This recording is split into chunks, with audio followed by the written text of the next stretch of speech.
یو پیر او یو مریدو په سفر روان شو. پخوا به دا پیران او مریدان ډېر زیات وو، ډېر په لرې لرې سفر به وته. اوس روان دي، ډېر ورځې سفر یې وکړو، یو ملک ته لاړه. هلته چې لاړه بس هلته ګرځېده را ګرځېده، بازار ته ورغله چې اوس څه ګوري چې په بازار کې هر یو څیز په 1 روپۍ دی. بهی دا پیر دا مرید ډېر حیرانه شو او دې پیر ته یې ویل چې دا څه واقعه ده، په دې خو زه پوه نه یم. هر یو څیز په 1 روپۍ دی، دومره قمقل خلک دی.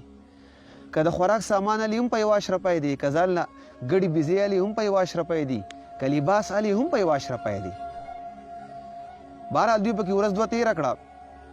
2 ورځې بعد د پیر د خپل مرید ته وی چې اوس ته دې ځای نه روانېږو په خپل سفر باندې. د دې پیر دا مرید د خوراک ډېر شوقین و. دې پیر ته وی چې پیر صاحب یو څو ورځې به نورې تېرې کړو او نه ځو. دا قمقل